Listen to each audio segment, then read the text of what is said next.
immigrants to become full citizens. We believe this because they help our economy, mostly through the economy, so we should help them become full citizens. It's a win-win situation. About 3.5% of America's population are illegal immigrants. That's 11.1 million illegal immigrants living in the U.S. While they represent just a small 3.5%, undocumented immigrants represent 7% of federal prison sentences. Not all immigrants are bad people. Only a small portion of them are. Federal prison sentences are more serious cases. If only 7% are, we shouldn't let that ruin for the rest of the immigrants trying to come in the U.S.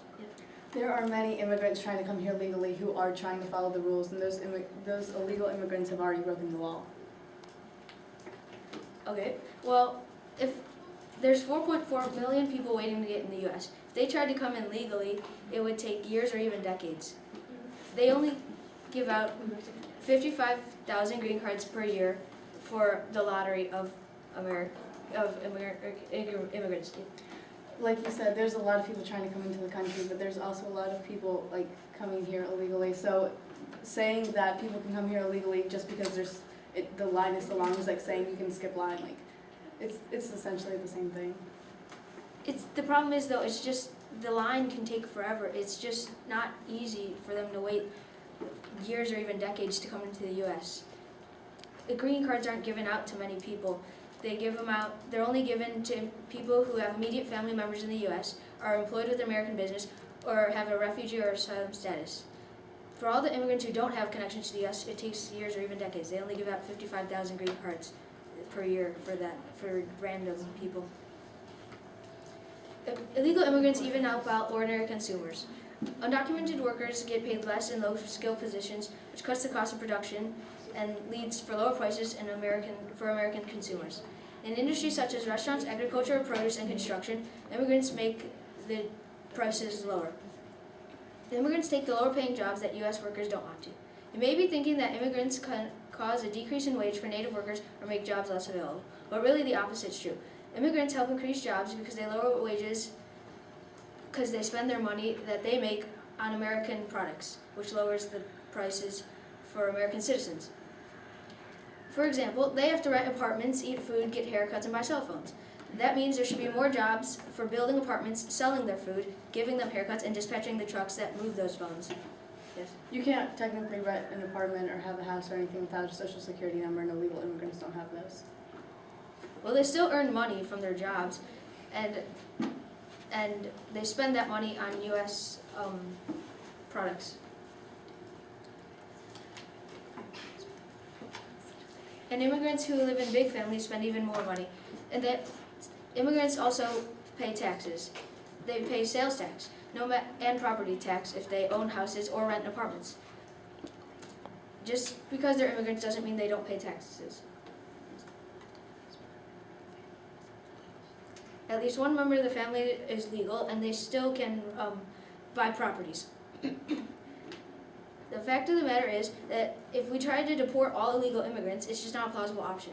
Because if we don't allow them to stay, what are we going to do with them? We can't just deport them. Deportation costs a lot of money, which is why we're saying that the path shouldn't be made in the first place, so that we wouldn't have to deport so many people. And then the question is, what are we going to do with all the immigrants if we don't believe they should be living here? that's why the legal people who are trying to be here legally have done those processes, so that they can come in and we can accept them. But there's still all the 11.1 illegal immigrants who are still here.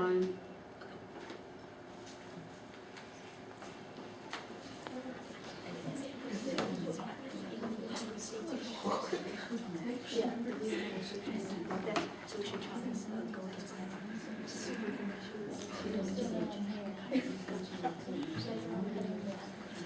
Terrorism is one of the biggest reasons why illegal immigrants should not be allowed in the United States. The majority of illegal immigrants come from the Middle East, which is where lots of terrorist attacks take place and where lots of terrorists come from. Once immigrants from the Middle East figure out that we are making a path to let illegal immigrants have the chance to become full citizens, they will look at the opportunities they have to come and attack our country. So the best option is not to make the path. A lot of people from places such as the Middle East may bring danger to the United States because they may be involved with a terrorist group or have been influenced by the actions that have occurred around them.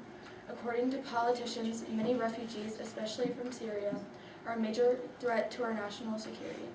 No one knows their history or what they are involved in, so they could be dangerous. We aren't saying everyone who tries to come to the United States is a terrorist and will bring danger, but we can't risk another attack in our country. There are too many people in this world that are so good at disguising themselves to making them look like civilized people that are good citizens. But who knows which people will bring danger or have a plan to attack our country. Yes. Earlier you said that most of the illegal immigrants come from the Middle East. That's actually false. Over 50% of them come from Mexico.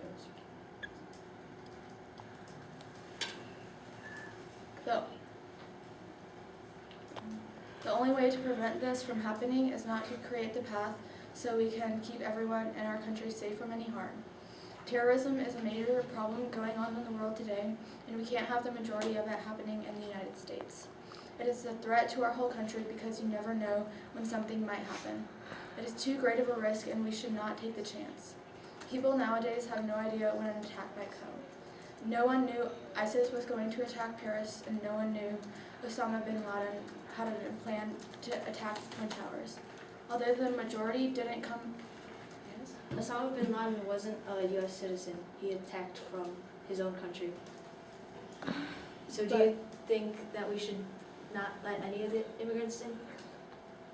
I'm saying that people that come from other countries have, might have a plan to bring danger to our country. Well, you can go through the legal process, but then they could, as you said, they're very good at disguising themselves, so they could also get in, but go through the legal process, and they could also harm the United States that way too. Yeah, but a lot of illegal immigrants try to get in, and they could be dangerous. And even though some legal immigrants could be dangerous too, at least they go through the process. Yes. So are you basing your information off of what could be or what has been?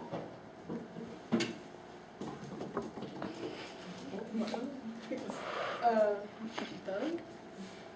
Although the majority didn't come from Syria, that number could be on the rise. The easiest way to prevent attacks in our country from happening is to not allow illegal immigrants in. We would rather have ourselves protected by not allowing them in at all than to let them in and put ourselves in some sort of danger. With the way the world is today, there's many reasons why people would try and attack the United States. Religion, government, or just simply because they don't like us. If we allow in people from other countries, they will most likely practice a different religion, come from a different form of government, or they might not like us and they are just coming to find a job to live off of. These people that disagree with major topics such as religion and government will most likely not get along well. Disagreements can lead to major problems in the country that people don't want to be involved in. The last thing we want is for people to get to the point where the argument is so bad that they can start to lean towards violence.